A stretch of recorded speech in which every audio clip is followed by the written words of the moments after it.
Saudara-saudaraku yang terkasih, selamat berjumpa di Renungan Harian di channel Katolik kita.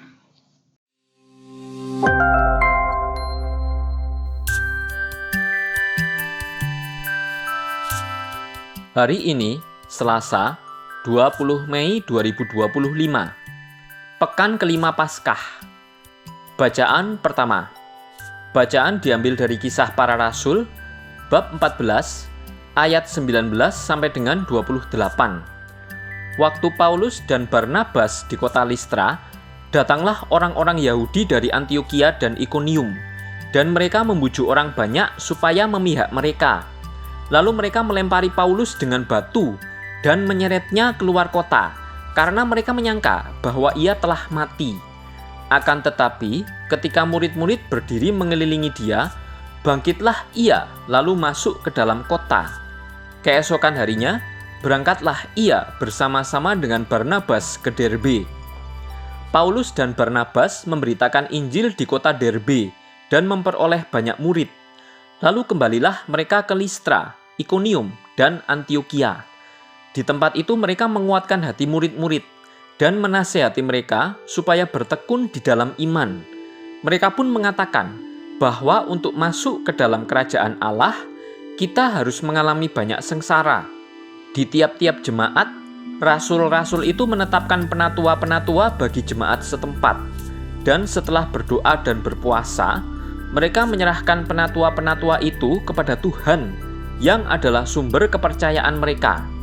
Paulus dan Barnabas menjelajah seluruh Pisidia dan tiba di Pamfilia. Di situ mereka memberitakan firman di Perga, lalu pergi ke Atalia di pantai. Dari situ berlayarlah mereka ke Antiokhia. Di tempat itulah mereka dahulu diserahkan kepada kasih karunia Allah untuk memulai pekerjaan yang kini telah mereka selesaikan. Setibanya di situ, mereka memanggil jemaat berkumpul. Lalu mereka menceritakan segala sesuatu yang dilakukan Allah dengan perantaraan mereka, dan bahwa Ia telah membuka pintu bagi bangsa-bangsa lain kepada iman. Di situ mereka lama tinggal bersama-sama dengan murid-murid. Demikianlah sabda Tuhan. Syukur kepada Allah. Bacaan Injil.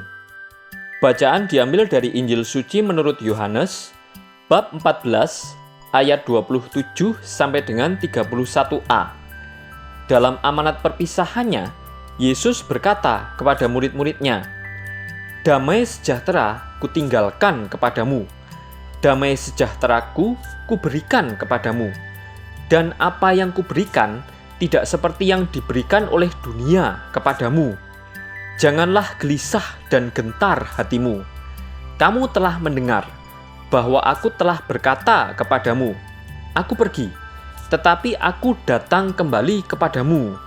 Sekiranya kamu mengasihi aku, kamu tentu akan bersukacita, karena aku pergi kepada Bapa-Ku, sebab Bapa lebih besar daripada aku. Sekarang juga aku mengatakannya kepadamu sebelum hal itu terjadi, supaya apabila hal itu terjadi, kamu percaya. Tidak banyak lagi aku berkata-kata dengan kamu, sebab penguasa dunia ini datang, namun ia tidak berkuasa sedikit pun atas diriku.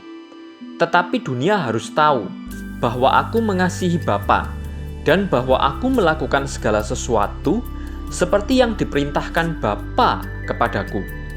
Demikianlah sabda Tuhan. Terpujilah Kristus. Bapak, Ibu, dan saudara-saudari yang terkasih dalam Yesus Kristus, kalau kita jujur, banyak doa-doa kita berwujud permohonan. Orang memohon agar dapat pekerjaan, yang lain mohon teman hidup. Setelah mendapatkan teman hidup, mohon kesehatan. Lalu mohon agar anak-anak bisa belajar dan naik sekolah dengan nilai yang baik, dan naik kelas di sekolah dengan nilai yang baik. Litani permohonan bisa Anda perpanjang sendiri sesuai dengan kebutuhan pribadi. Namun berapa banyak orang yang berdoa memohon damai? Ya, mohon kedamaian dalam hidup kita. Mengapa ini penting?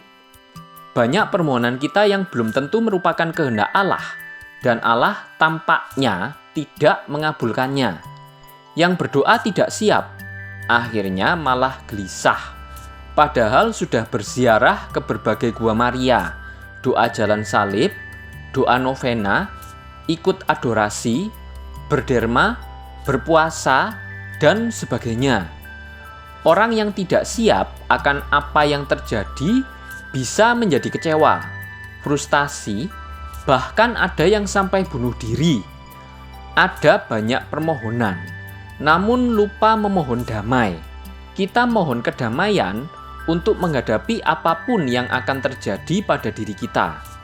Yesus dalam amanat perpisahannya mengingatkan kepada para muridnya dengan wejangan ini, "Damai sejahtera kutinggalkan bagimu, damai sejahteraku kuberikan kepadamu. Janganlah gelisah dan gentar hatimu." Nah, bahkan Yesus sudah berjanji akan meninggalkan damai sejahtera. Ini penting untuk hidup kita saat ini, yang sangat dipengaruhi oleh hidup hedonisme, hidup yang dipengaruhi oleh kenikmatan sesaat, saling bersaing secara tidak sehat, ingin mendapatkan pendapatan yang tinggi, namun dengan usaha yang sedikit, bahkan kalau perlu korupsi, mau enaknya, namun tidak mau berjerih lelah. Bukan kedamaian yang dicari, tetapi kenikmatan. Hari ini, kita diajak untuk berdoa mohon damai agar apa yang kita buat, kita lakukan, dan yang kita alami membuat damai diri kita dan orang-orang yang ada di sekitar, khususnya mereka yang kita layani. Marilah kita berdoa. Allah Bapa, sumber pengharapan, Engkau telah mengikat perjanjian dengan semua orang melalui Yesus yang terurapi. Semoga kami selalu berpegang teguh pada Dia dan berkembang menjadi umat yang patuh setia dengan pengantaraan Yesus Kristus Putramu, Tuhan kami, yang bersama Dikau dalam persatuan Roh Kudus, hidup dan berkuasa Allah sepanjang segala masa. Amin.